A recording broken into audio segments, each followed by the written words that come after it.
Okay, we are recording. So from now on, any dirty words come from Chris. I want this immortalized in the recording. Oh, yeah.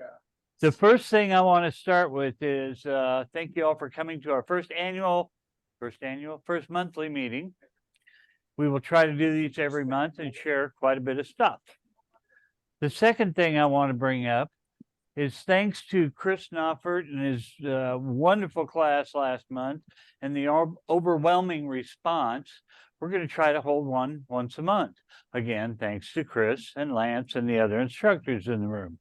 So next month, or in about a week, Lance is teaching. Well, what are you teaching, Lance? I am going to be giving my class on. Thank you. I'm going to be giving my class on home inspections. This class is not about the nuts and bolts of a house, so you're not going to learn how to turn a screwdriver or anything like that. Instead, it's going to help you prepare your clients, whether they're buyers and sellers, before you even start, during the negotiations, during the inspections, how to get things hammered out, and successful ways of reaching an agreement when it comes to repairs. It's a really strong class. It's always been attended well at the association. And I want to thank the Knoffert team for requesting it, because I've been told that you guys are the ones that have been really wanting it. So thank you. Now, my understanding is the class are $29 each. I had to recheck up there, unless you have an e-card. And if somebody wants to attend and does not want the continuing education, is it free, or do they have to pay, period, to be in Lance's class? That's a Chris question on that. So I have to give most credit to Kim on the logistics with Deb, who is the education director. She's kind of been in contact with her most. But from what I understand, if you are, it's just like it runs downtown. You wouldn't just go downtown, drop in and say, hey, I don't care about the C, I just want to be here for free. If you were going to do that, that would have to be something that would be set up with the education director, Deb Marklovitz, ahead of time. So treat this just as you would treat going downtown. So my answer would be, no, you couldn't just drop in and take it for free. Now, with one exception, if you had, and it's not for free, but if you paid and you're late, because we have to be very strict with the timelines and the rules, because it's state guideline. If you paid for it, you came in a half hour later or whatever, you wouldn't get your C, but you are more than welcome to stay and finish the class. The other thing I will add to that real quick is, guys, while it's not at the association, we still have to follow the same rules as the association does. Otherwise, we will lose this benefit of hosting it here. They'll pull it away from us quicker than you can say it. So that's why, if we're pushing to be here on time and take the breaks and so forth, that's the reason why.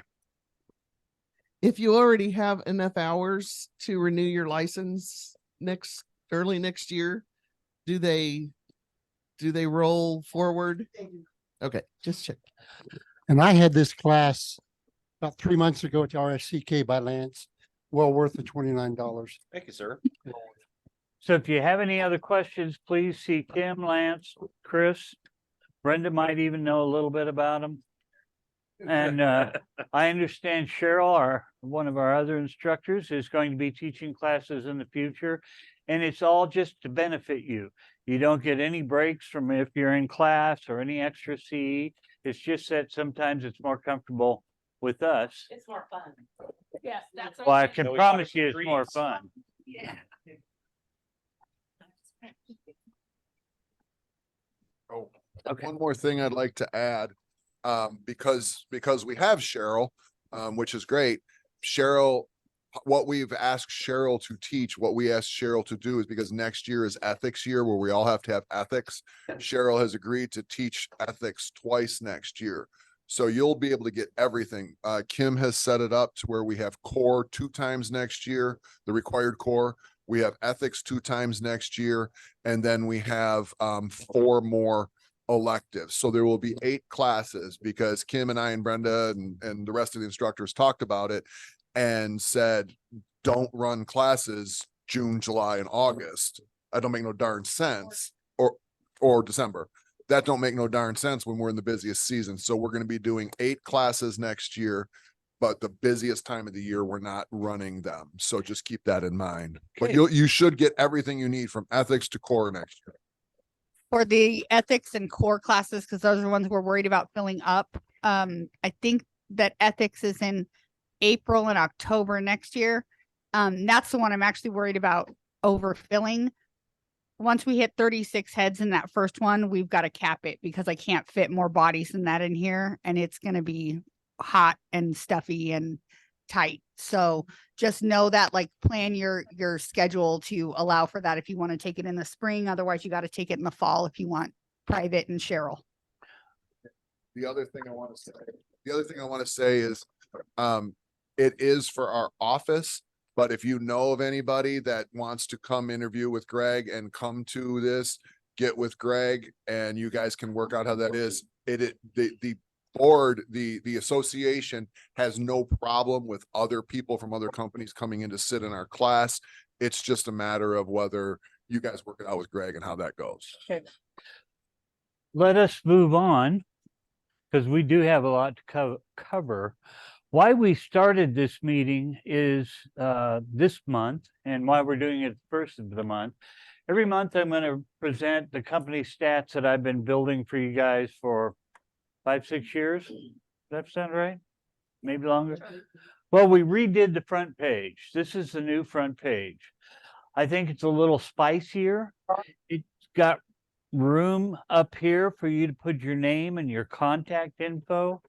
I could not get it to easily let you put your picture in it. Did I hear somebody online that had a question? Okay. I think the numbers on the other front page were nice, but you really had to read them and interpret them a little bit more. So here we have the median price sale in October was 204. That was down from September, the month previous, and down from October of last year. So that's where the red and green arrows come from. Continuous days on market. September, it was even at 30, and the yellow line means it's unchanged. So we've got, red down, green up, and yellow unchanged. Month supply of inventory for the entire MLS. We still have our back page, which we'll go through in a minute. 783 closed sales. That's down almost 6% from the previous month, about 0.5% from October last year. So anybody have an idea of why we compare to the previous month and the same month last year? Tell us, Greg. Nobody? Cheryl shaking her head. You're on the spot now. Pick up your microphone.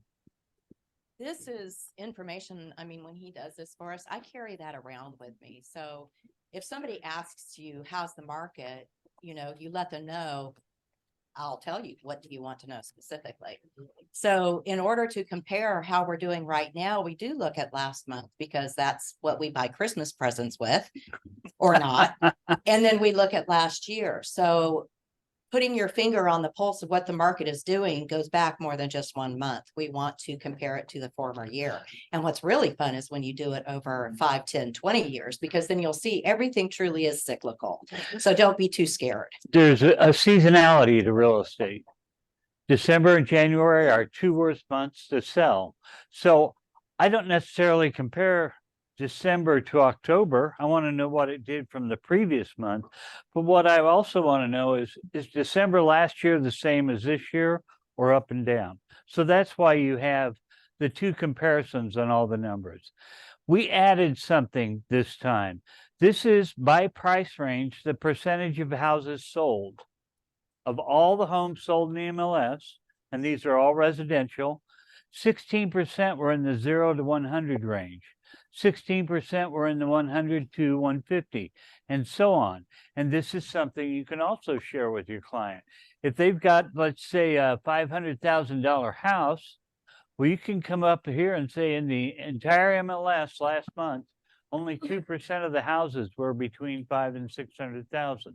That can be good information for you. Rolling over to the second page. This I kept pretty much as we've done before. I like looking at the month supplies inventory going back a full year because that gives me an idea if we hit a big bump or a big shallow. And that's why they're color coded. If we've been, as we had here, the 500, what is that, 300, 400 range, we've been pretty balanced, but it started crawling up a little bit in January of last year. Then you can also look at the 600 and over. It got to 12 months, 6 months, and then it dropped back into seasonality, and now it's going up again. This form is how many continuous days on market by price range, the dollar per square foot by price range, because it varies a lot, and the percentage of sold price versus listed price by price range. Because it makes a difference. If you've got a house here that they're at 95%, but you go over 600,000, it goes back up to 98. Important information. Now, I've watched Brenda do her work, so I have to brag on her a little bit. Brenda will do this kind of study on a neighborhood like Hawthorne. She doesn't go by zip code or the whole MLS.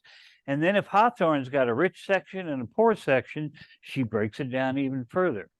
That's a great way to do a CMA, and good for you for doing it that way. But if you don't do it, at least we're giving you some base numbers to work with, right? Okay. The last thing we added recently is active sell, pending and sold, going back 12 months. And again, you're looking more for the ups and downs. I mean, if suddenly we had nothing for 4 months in a row, you would say, ooh, that's bad. Or if listings spiked but sales went down. So that's our stat sheet. Does anybody have any questions on that? Okay. Then let's go to, let's see if it opens this way easily. Have you distributed that sheet yet? No, I will always present it here first, then distribute after. That way, if there's any questions about where I got the numbers, it's got this. Okay, so on to our slideshow. This was sort of requested, so just briefly, come on, do the slideshow. There's the slideshow. These are the MLS stats year to date, where we are in the standings, and by dollars, by residential. We're down here at about 9th place. We also have a median price range of 220. I like median better than average because average can be really swayed a lot. And at 220, we're beating the overall median of the MLS of 215. That's good. Good work for you guys. I've got the units up there as well. And there's going to be some movement. KW East has lost a lot of agents in the last 3 or 4 months. Next year, their number is going to be down below West significantly. West lost a lot too. Yeah, East lost more. Reese Nichols is always going to have a high value, as well as Coldwell Banker. And then some of these at the bottom, which you can't see in house very well. Let me see if I can move this now. Are brand new homes. Well, their median is going to be a lot higher. Auction homes, lots of units, lower price. I kind of like where we're sitting at, where we're above the normal median, but we're still serving, everybody out there. Any questions on these stats? Any comments? Can you give yourself a round of applause for all the good work you've done this year? And I'll try to update this every month. But it's difficult at the beginning of the year when year to date is 1 month. You have one bad month, it throws it all off. So take everything with a grain of salt. So we're going to talk about the lawsuit. Bless you, Michelle. I saw your name pop up. There are actually, the 4th lawsuit was just filed. There are 3 lawsuits. One is in the northeast PIN, MLS, Anywhere was part of that. This one just got heard. This is the first one that went to trial. And there's another one in Illinois called Morrill. We are talking about Sitzer Burnett, and we're talking about them because it went to trial and a verdict has been issued. So first thing I want to cover is, you guys have seen this on your Facebook page, you've seen other YouTubes. There's a lot of shock value to some of these headlines, because if you get shocked, you're going to go look at them. And then the content can be good or it can be bad. And you'll find that almost all of these are inside real estate, other agents, and so on. That part's sort of good. But don't be fooled into thinking it's only inside real estate. This is from Good Morning America. This is from USA Today. So some of your clients are going to hear about it. Now, this is an editorial comment. There is such a high amount of news cycle right now. We're getting buried. You know, if you pick up a paper, page 1 is what everybody leads. Page 10 is buried. This is not hitting the front page of lots of news cycles. We've got wars. We've got financial problems. We have presidents being indicted. We have, you know, there's a lot of things. The Supreme Court's hearing one today that is about, I am a wife beater and they want to take my guns away. How dare they? So there's a lot of stuff going on in the news that is taking precedence. But I promise you, your clients have read some of this. Scott Boudry, who some of you in the room know and some of you may not, he's a broker in Las Vegas, and he had one of his clients call and demand the portion of his commission that he paid a buyer agent 3 years ago. Okay. Hi, I want it back. I say all this not to scare you, make you upset. I do say this, that we need to be informed, because when those questions happen, we need to know what we're talking about. So let's talk about what the conspiracy was about. It was filed in a very specific way called per se. Per se means that the guys filing the lawsuit had to prove that there was collusion. And the defense was not allowed to present why that was a good thing for the consumer. So everything we know about cooperating, having a buyer agent and all that, the jury was not allowed to hear. And they will not be allowed to hear that, because that's the way this was filed. And so if you take that, the conspiracy per se was, one, do you have to offer compensation? And the answer to that is up till about 2-3 months ago, the MLS nationally required you to offer some sort of compensation. Even if it was $1, you had to offer something. Now NAR has come out and say, well, maybe we can let you put 0 in from now on. Now here's how bad 0 is. We decided as our MLS in August that we were going to allow 0 to be put in. The provider at Paragon can't set it at 0. They can only set it at 99 cents. So they're trying to make a programming change so that it can be 0, so that we can be in guidelines here. So just understand that all. Second, do franchises teach commission to agents? Brenda's laughing because she probably knows where I'm going with this. There were 2 people they had recorded live. I will not say their names, but let's say every one of you has heard of the first one. And he was on stage teaching at a convention, and he had a slide up that says, if you charge 2.5%, this is how many more homes to get the 3% you deserve. Did franchises teach? Then they had a senior vice president of, I will name this one, Berkshire Hathaway, had a very colorful recording about how his top agent, when I say colorful language, we beeped out all the time, how his top agent told anybody that wanted to discount their services, they could take it, they could shove it up there, and I don't want to ever hear from your bleep, bleep, bleep person again. This was on a live podcast that anybody could log into.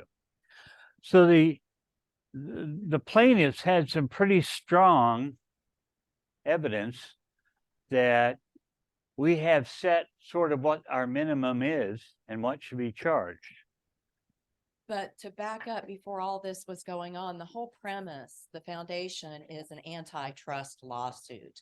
So what they're claiming is that the agents, realtors are price fixing, and we are not allowed to have a set fee. The fee Correct. is always negotiable between the broker and the seller. So the stories Greg's talking about are in direct contradiction with what we are supposed to do. And that's where they're coming up with these lawsuits. And the lawsuit was also based on a chicken lawsuit about 3 or 4 years ago, whereas the top end of chicken distributors in the United States were influencing all the chicken growers who are independent contractors on how much chicken they could produce so they could start price fixing. Okay. The next thing they based it on, did sellers know what was being offered? Well, we think automatically that we do it right. And I'm going to tell you, in this state or in this city, because it's a city forum, we do it sort of right. Yeah. Unless I'm mistaken, in the listing agreement, it says what's going to be charged. It has a statement that the broker has the sole decision of how much to offer a co-oping agent. And then it says, will you allow me to cooperate with them? But it never tells the seller how much of that commission is being given to the buyer's agent, unless you were good enough, which I'm sure Brenda is, I'm going to brag on her all the time, that she normally will say, I'm going to offer X number of percentage. The next point, just a second, I'll let you, the next point is, some people said, and they had recordings and teachings printed in a training manual, I have to offer 3% or nobody's going to come show your house. Price fixing. Yes, Lynn. When we do a seller's net sheet, it breaks it down between the seller and the buyer. Doesn't that cover our ass? Not in the way they want the listing agreement. Oh. So let me tell you a little bit different about that. Northwest MLS is not an NAR MLS. I've seen their listing agreement. I've read it. They have a page and a half, 1.5 pages on commission alone. How much I'm going to charge, how much I'm going to give the other agent. What if the other agent doesn't require as much? Do you get your money back or do I get to keep it? If I'm the only agent, what do I get to charge you versus so on and so forth?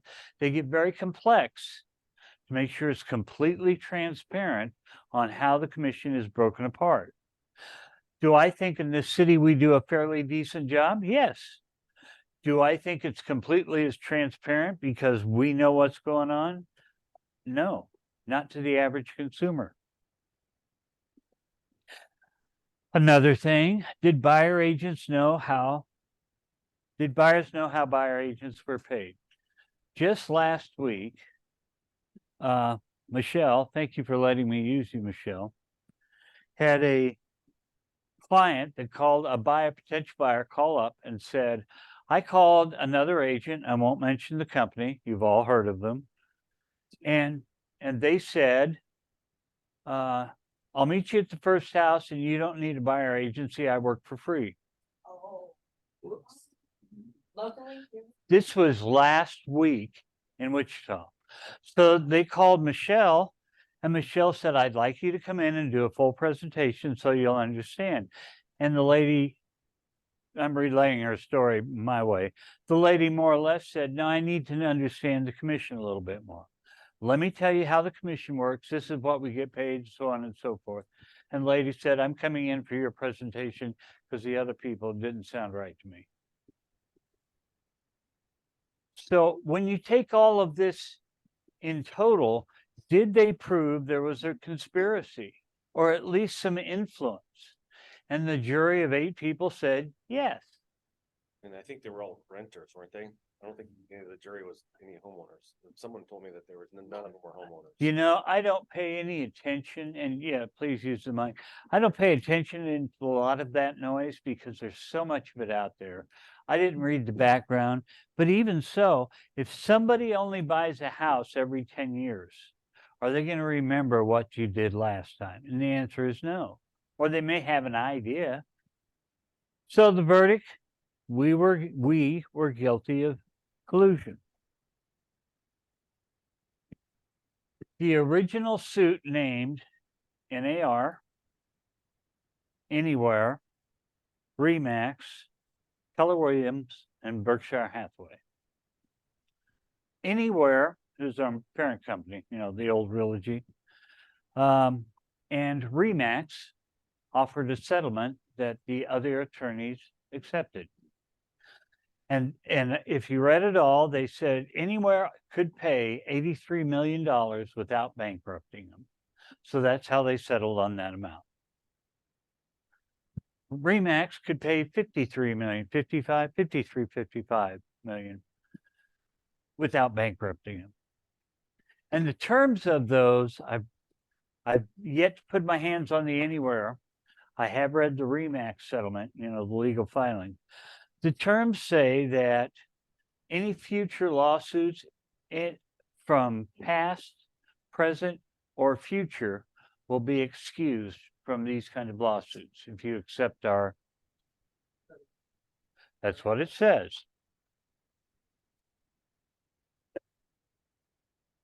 Meaning, and just because they were presented that way doesn't necessarily mean that's where it ends up.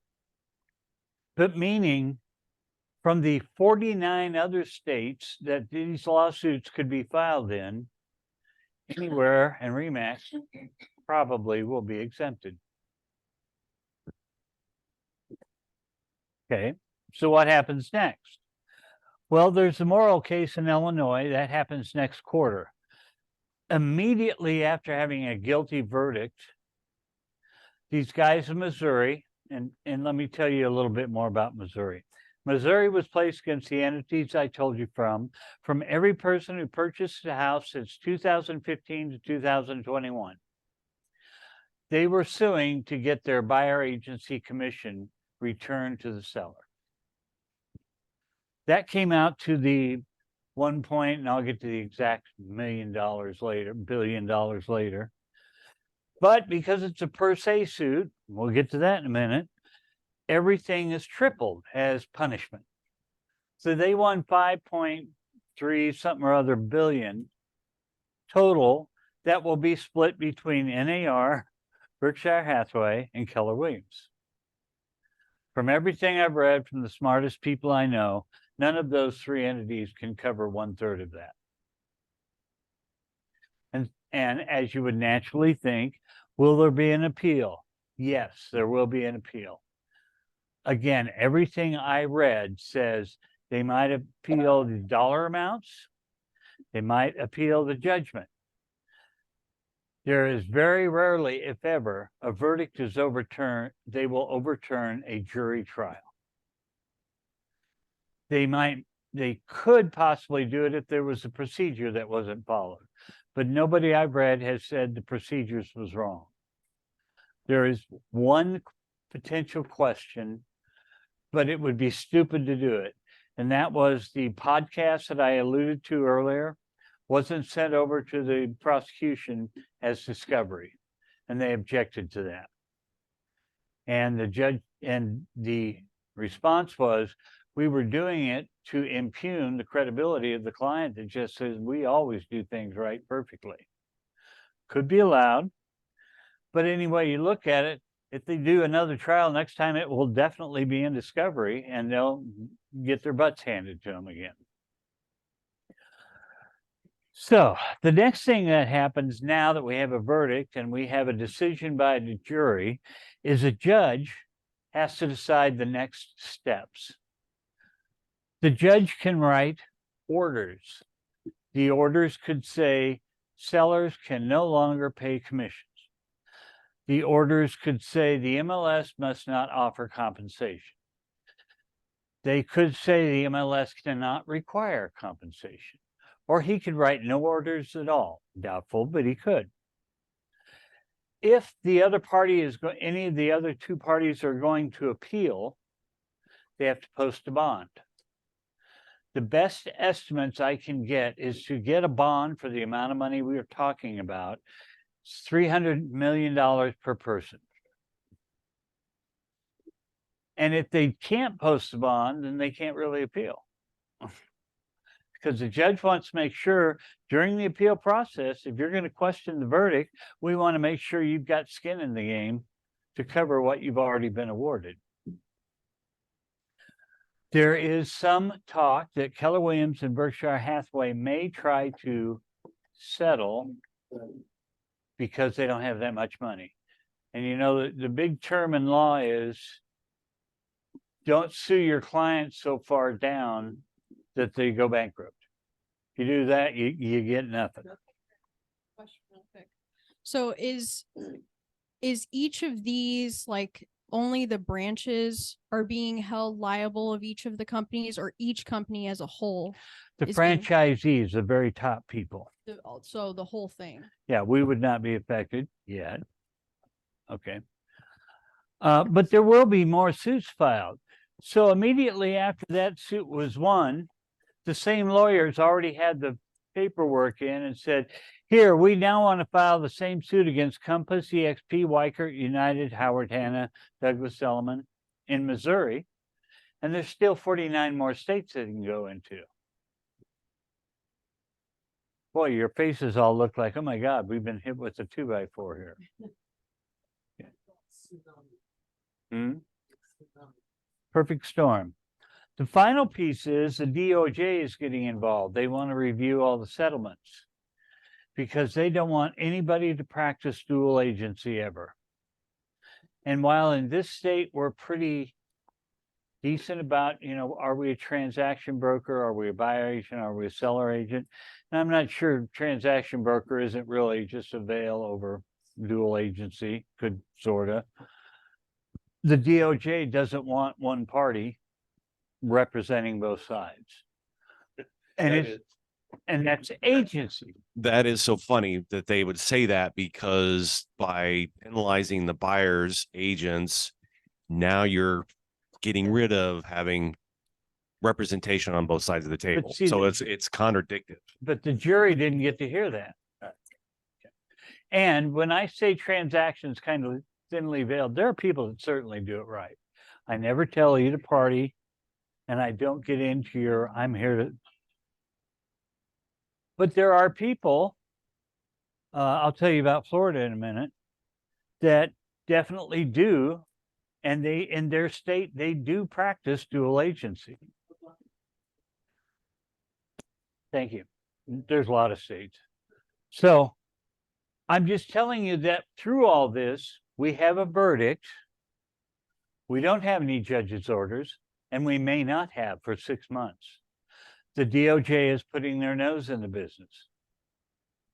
Everybody's trying to figure out what to do. See what my next slide is. So these are the settlements that I alluded to. And these are some of the verbiage that I pulled out of the RE/MAX settlement, which I'm told is almost identical to the Anywhere, and about how they will make changes and be excluded.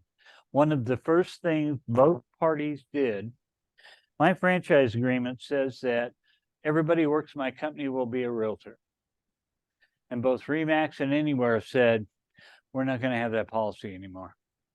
You can be a non-realtor, because we think the realtors have done some things that may not be above board like we'd like to represent. I can see Cheryl shaking her head.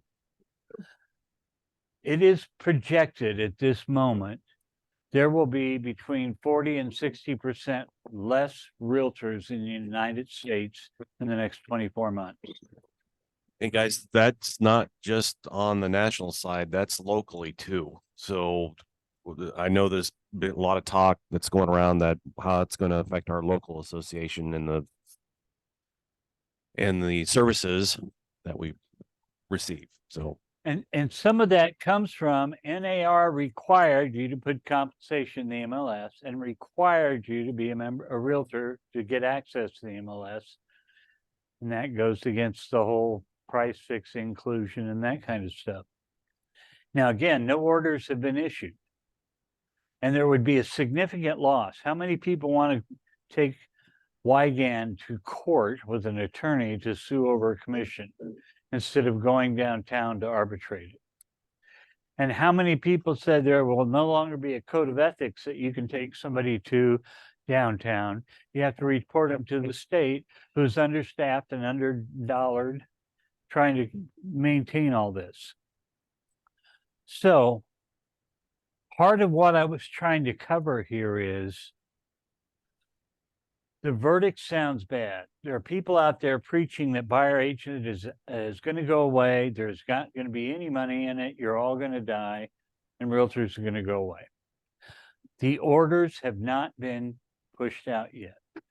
My initial part of what we're talking about here is not to scare the dickens out of you, but when one of those informed clients comes up to you and asks you, why are we offering X percentage to the other agent?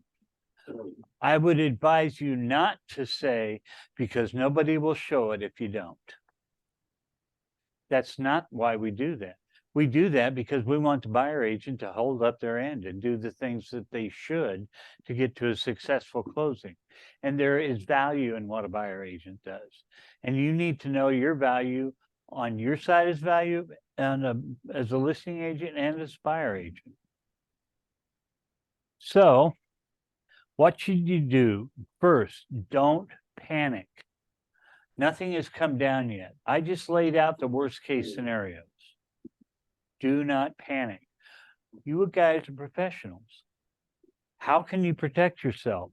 One, my humble opinion, for the next 2 years, maybe 3 years, your sphere of influence is gold. If you don't treat it with that kind of respect and as a way of avenue for you to find business, this is who you should be talking to. People that you already have earned their respect, that you already have a relationship. And that doesn't mean, I've heard agent after agent say, I'm a referral agent only. Well, that's great.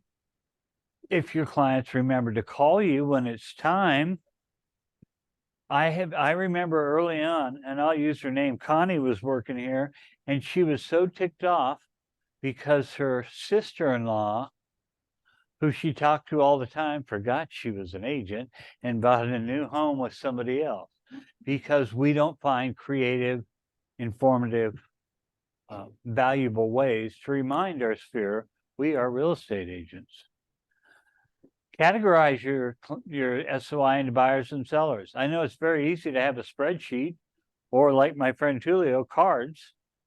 And if I were him, I'd tell him right now, take all the buyers, put them in the front, and all the sellers, put them in the back. But find some way to categorize them because you're going to be reaching them in much different avenues going forward.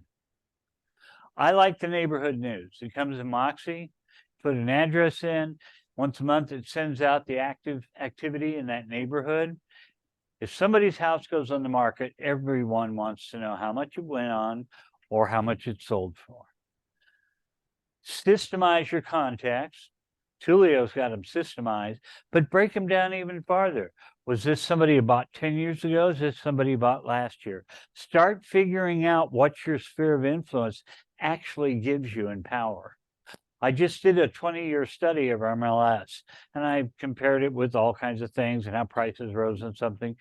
What I found is currently in Wichita, according to the Census Bureau, the average Wichitan sells their house every 10 years. It used to be every 6.5. So if you're not reaching back to those 10-year clients, you may be missing the boat. And if you're only looking at people who bought 2 years ago, you probably aren't going to get them to sell their house right now.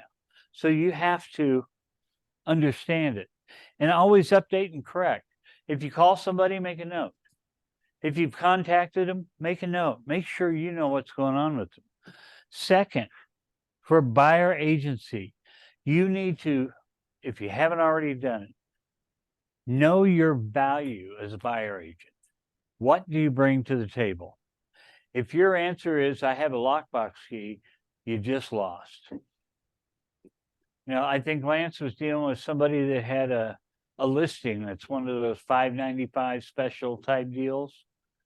And basically after it got put in the MLS, the owner's on their own. Is there value in that? Do you have more value beyond just putting it in the MLS? And if you do, what is it? And how do you vocalize it and how you monetize it? Does everybody know what I mean by monetize?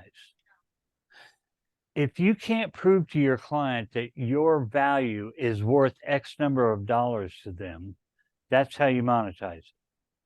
I take professional pictures I don't charge you for. That saves you X number of dollars. I go out there when the house is inspected and I save you X number of dollars. I have this safety of the lockbox key. That's worth X number of dollars. Figure out how to monetize what your value is.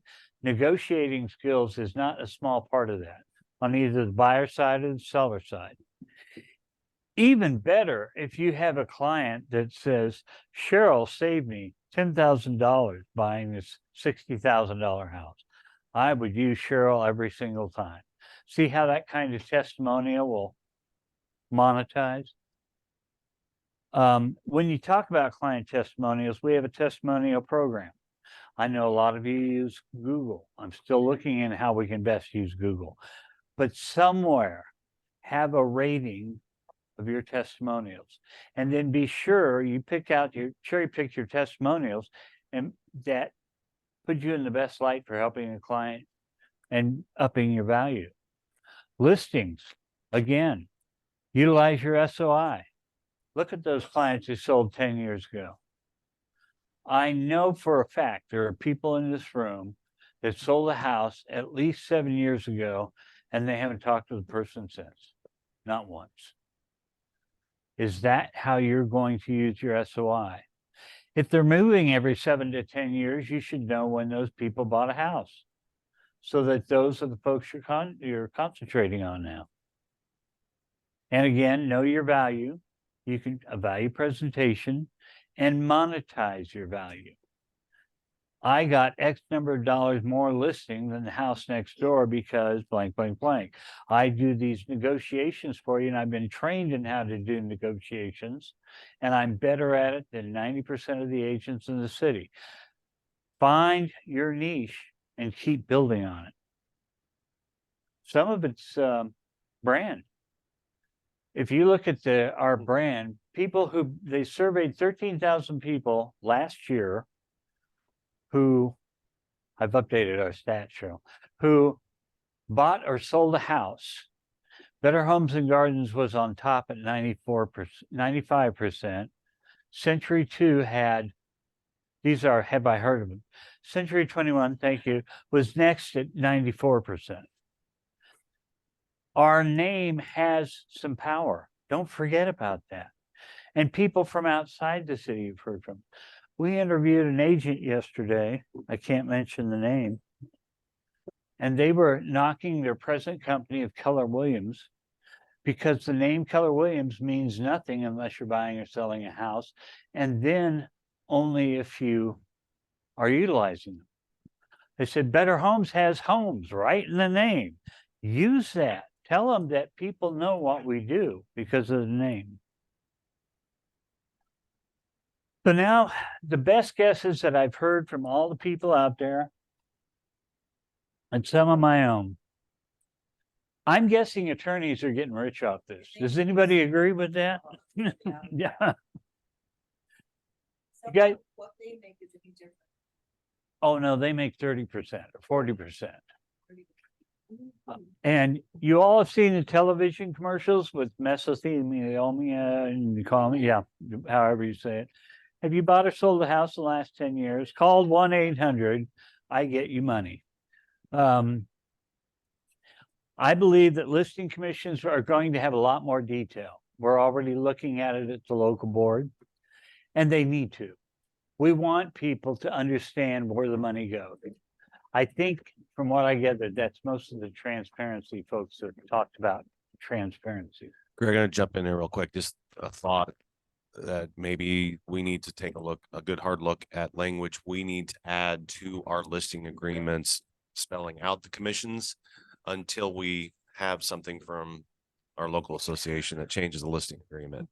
And, So Sandra and I do that with I'm glad, special yeah. stuff that's done with the commission. and I think a lot of our agents in here have done things like, if I sell your house and there's co-oping agents percentage is this, but they write in the back, but I'll lower it to this if I'm the only agent involved. Now, part of the reason I'm very proud of you as a company, or us as a company, I have never ever said what the base commission is, and I've always said you guys have the ability to adjust it as you see fit because you're independent contractors. There are companies out there, and I know several of you who worked for them because you worked with me in some of them, that their managerial book says you have to charge this. If you charge anything below that, you have to call and get manager approval, and you have to make up the difference that the company would have gotten anyway. And so when you start thinking about why are they accusing us of collusion? Well, there were a lot of really good reasons. And, you know, a bad apple screws it up for everybody. So I love that we have always decided on our own. Now, I will say this. I have taken a couple of agents. You know, I only list every house I do for 0.5%.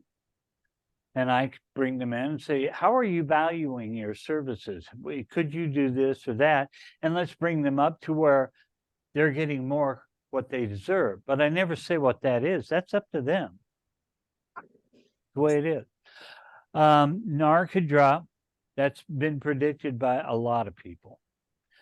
Other companies will settle. Absolutely. If I'm a JPAR or Compass, do I want to go through a trial and spend all that money on attorneys to get hit with a $1 billion? No. I'm really shocked that more people didn't settle when Anywhere and Remax did. That was a big deal. A lot of people are guessing that the MLS either can or absolutely must have the ability to offer no compensation. That doesn't mean they always will. There are some people predicting right now that part of the judge's orders will be the seller can never pay any part of the buyer agent compensation. Now, it's easy to look at in this lens of we don't have enough inventory. But look back to 2008. Sellers were offering all kinds of stuff, trips and this and that to get you to sell their house. So I don't know how that'll all shake out. I believe the MLS will be a separate company. I think that's going to happen largely across Northwest and Penn, and there's one in Chicago. These are all non-realtor and very large, like 35,000, 40,000 members. The brokers own it. They follow a lot of the realtor guidelines, but they're not under the realtor umbrella. I believe that could easily happen.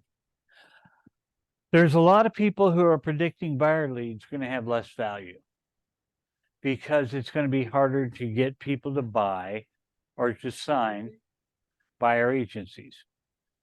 So let me describe a briefing. I was on a call of 30 brokers last week. Vegas, Utah, Florida, all around the country.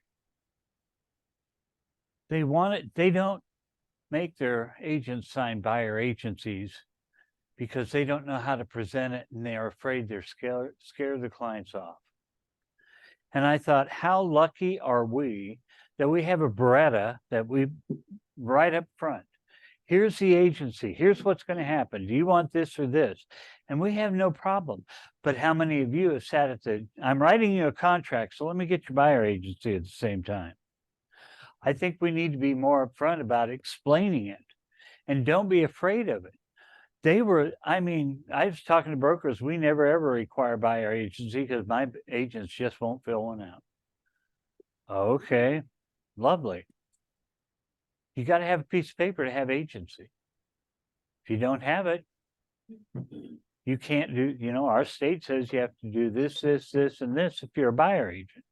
I think we're fortunate our state took care of us that much. And I'm sure there's a lot of repercussions we haven't even thought of yet. I just kind of put up a general list of things that could happen. So let me see, that's the end of it. I guess my question now that I've told you all this crap, how do I stop my sharing? Is now it's time for you to ask. I promise you I've got more in my big brain than you guys would want to hear about these damn lawsuits. But I'm happy to answer whatever questions you may have. I think my biggest question is, Speak up a little loud. I can't hear you. You scared me. Well, you're awake. I got the microphone. They never sound like the microphones are on. Okay, I do have a big voice. My question is, how is the best way to present to a seller that it is in their best interest to offer that compensation to a buyer's agent? What's the verbiage that we really is going to nail that home? Does anybody else want to respond here? I mean, we don't want to say other agents won't show it if. It takes there's actually a lot of reasons, and I'm sitting here thinking, how do we deal with this proactively as an office? And I think what we need to do is have these roundtables and bring these questions to each other and share what works with each other. Do this as an office, whether it's, weekly would be great. Let's brainstorm. Right off the bat, I would tell a seller it's less liability for you, Mr. Seller, when the buyer has an agent representing them, other than fraud and disclosure. The liability is more on the buyer's agent than it is on the seller's head for discovery of what are the schools, what are the boundaries, what are the. So there is a lot of benefits for a seller to pay a buyer's agent. We need to work together on this. And let me add one initially. I like Cheryl's idea of doing the roundtable.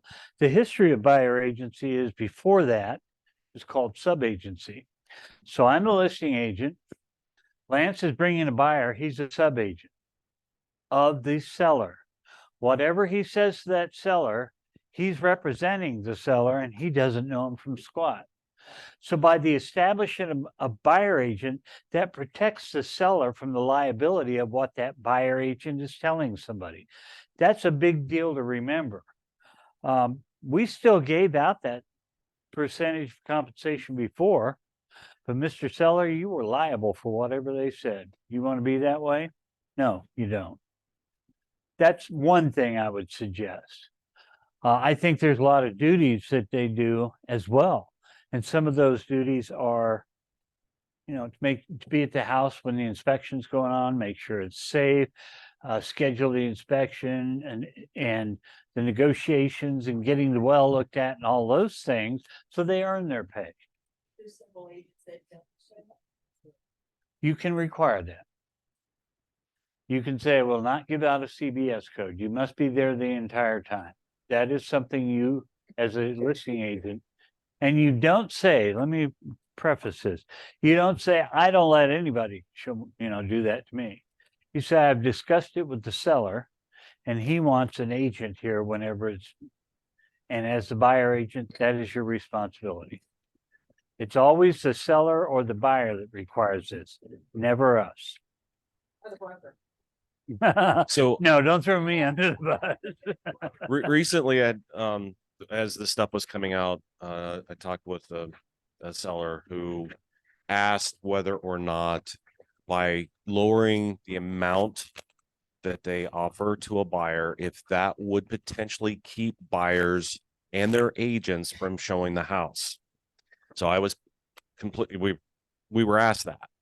And I said, ethically, we're right now, as the way the rules are, regardless of what the compensation is, we're supposed to or required to show it anyway.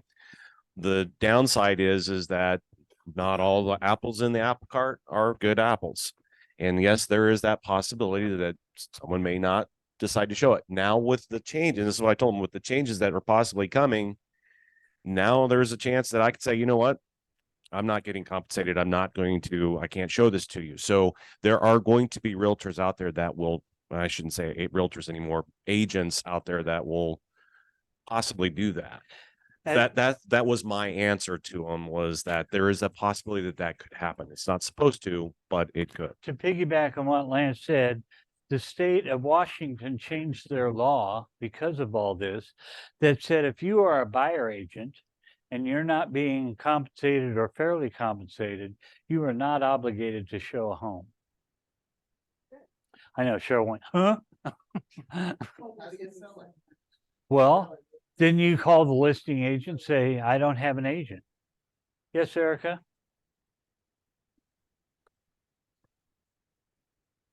Okay, so in alignment with that, even though we're not telling sellers, agents may not show your home if you're not properly compensating. Legitimately, couldn't we tell them that buyers, as we go through the process of setting up a search for them, they could say, I don't want your search results to show me any properties that have less than a certain or no compensation. And because those results are still going to be on websites like realtor.com and Zillow and all that, where buyers can go look at those. Yep. But they can say, I don't have the money, because our buyer agency forms shows what we are charging. And if we're not compensated from the selling side, then the buyers are responsible for it. There is certainly that possibility, and they can say that. So we don't want to suggest that to them. Well, and that's what I'm saying is, but things like that, bringing up what ifs on, potentially a buyer could say, I don't want you to show me houses that. Hence why it's very important when you're discussing your buyer agency. Yeah. This is what I charge for my services, and here's why I do it. What happens if we want to look at a house that's not offering compensation? Are you willing to pay that? Or would you prefer to look at other homes? You can ask them that. So Greg kind of alluded to this earlier. I'm working with a buyer moving here from out of state. It's a relocation program. So I'm already paying out a referral fee basically. And the home that we looked at was one of those, like you said, flat rate. It's not necessarily a flat rate, but I wasn't going to get compensated the full amount. And when I sat down with the buyers and explained buyer agency to them, and I had to give them why it was necessary that I get my full percentage that I gave them the value added that I bring to the table, and they said, we will pay you the difference, because I gave them an option. We can bump the price up and ask the seller to pay the full, or you can pay the difference. And they said, we'll pay the difference.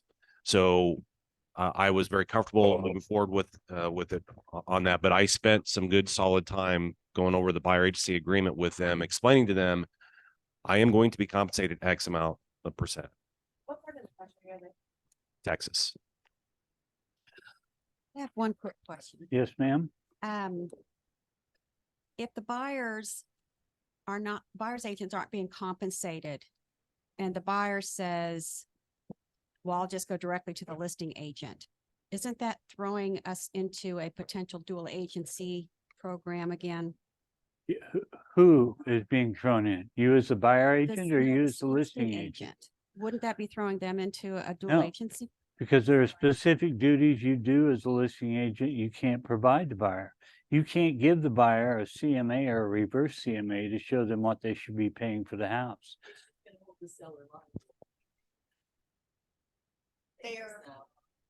They're represent their seller's representative on both sides. So it is not dual agency at all. It is, it is an The unrepresented buyer buyer is at that point. unrepresented. And there's some statements in our standard contract that have to do with what we do, the inspections that are done. And if they want me to explain those to them, I can't do that. You know, you don't have an agent. Well, if somebody comes to me and says, should I get a survey? And they don't have an agent, I say, check out paragraph X and you make the decision. There's gonna also be a ton of undisclosed buyer agency going on. You know, they're going to be, if my sister's buying a house and I'm her buyer agent and I've never met this seller who's not compensating buyer agents, I'm still gonna help my seller or my sister, right? But I'm gonna do it as a seller's agent. Do you think I'm really gonna be a seller's agent? It's gonna be a butt ton of undisclosed representation going on. Open more lawsuits. Yep. I don't see where that benefits the public. Exactly. Okay, so I'm going to do something real quick. I'm going to share my screen again, and I'm going to have the drawing. Green. And for the name, we got to have somebody who's either still on or somebody who is in the room to win this. Yeah, show up.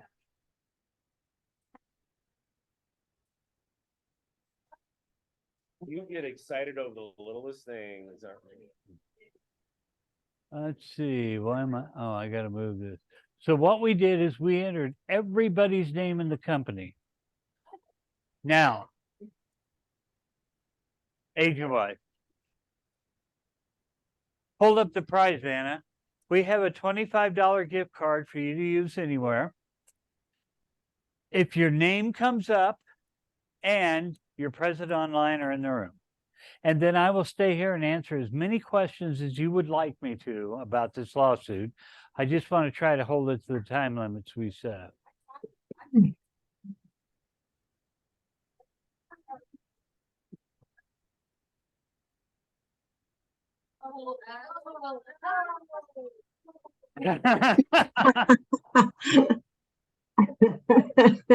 I didn't see Rodney anywhere, so we'll take him off the list.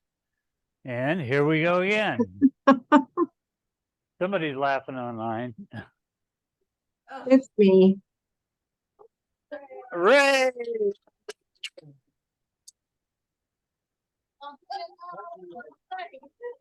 You always win stuff, you know? Okay, again, I will stay here as long as you want and answer questions. If you're done, one, if you're done, you can leave. Two, if you have a listing that you would like the group to look at that you've been having trouble selling or you'd like some feedback, I will put it up here and then we can discuss it. And Erica raised her hand.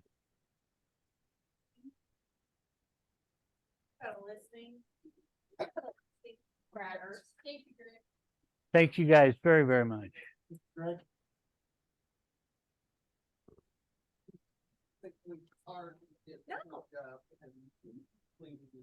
If that's the only reason, I thought you were going to, that's the only reason you're taking my class, then. Yeah.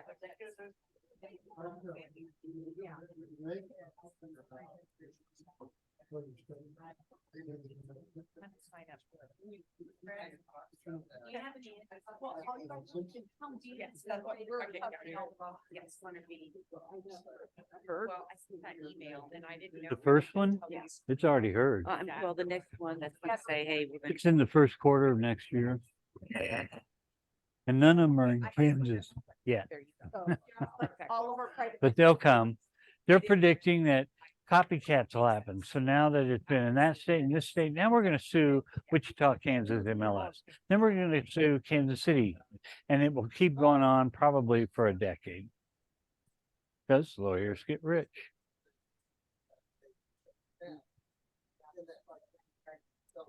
That's a big yes. It's a big yes.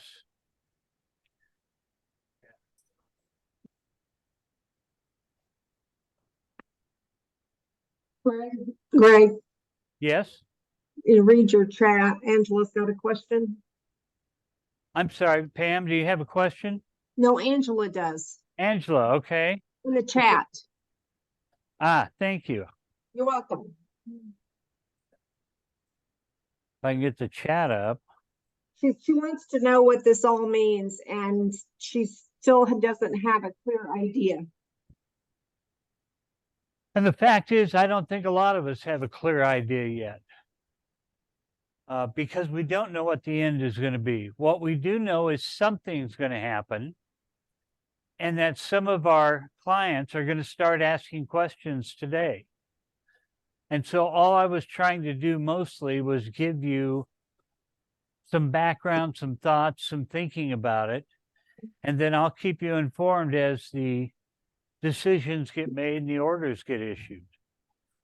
But today there's news headlines that say you're going to save thousands of dollars selling your house, and we need to be prepared on how to answer those questions. Does that help, Angela?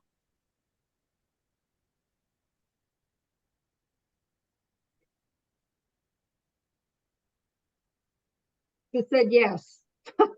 Thank you. Thank you. Hey, Greg, can you hear me? Absolutely. What's up, Tim? All right, so this problem is going to arise when we're out doing a listing. Yes, sir.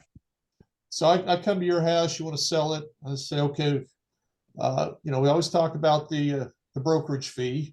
And right now I say, well, we charge 6%. And I keep my listing brokerage keeps half that, and we give half to the buyer's brokerage. Correct.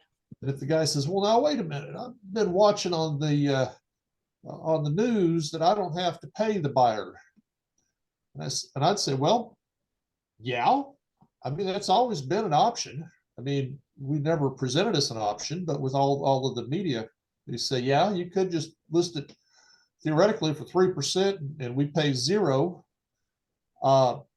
It may not work out to your advantage, but yeah, it can be done, right? It can be done right now. We could take a listing for 3 and pay 0 to the buyer's agent. Is there anything in the rules to stop us from doing that right now? Nothing whatsoever. Okay. I think the MLS requires you to put in at least $1. But if you do that, that's sufficient. And let me say this, I know that you said some percentages, I won't comment on those, but I have seen some listings in the MLS where they're offering substantially less than 3%, and we have no idea what the seller agent is keeping. They may be keeping more because listings are more valuable right now. So I think the problem really comes into where agents are playing silly games and fooling the public. And if you're upfront with their client and they say, I don't want to do that, I'd rather do XYZ, well, that's fine. That's your choice, Mr. Seller. I do have to tell you that if somebody is represented by a buyer agent under current laws, either they have the cash to pay for a buyer agent, or you as a seller may be asked to pay for it, but that will be a buyer concession, which lowers the ability for buyers to get into your home. But as long as you make that decision, Mr. Seller, I will stand by it 100%. Yeah. All right. Good meeting, Greg. See you. Thank you, Tim. Any other questions? Okay. There's you, 2 of us in. I'm sorry, what? I said thank you. Thank you for attending very much. Thank you. Thank you for being you. And thank you, Tim, for being you too. Well, and thank Pam for being Pam. Hey, Pam, if I wasn't me, nobody else would be. That's right. Oh dear. What do you think of my new camera, Greg? Can you see me? Can you tell that I have pants on? I could tell that you had your feet up in pants, and we appreciated that more than you know, Tim. What do you think of those legs, huh? Those All are right. realtor legs. Oh gosh. I tan them on the Erica? golf course. I don't even need to open this up. You and I both know that at this price range, the percentage of buyers, especially from that sheet of paper I just did, are so low. I know they all laugh.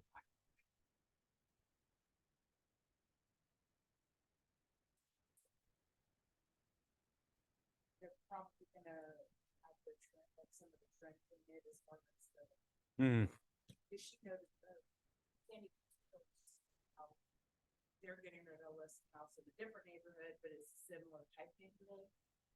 Yeah, I know this what's that in. They use the moorings as comps too, but Sure. Sherry found that somebody had printed out the solds, and she noticed just from fanning through the pages that all the houses that had sold had more of a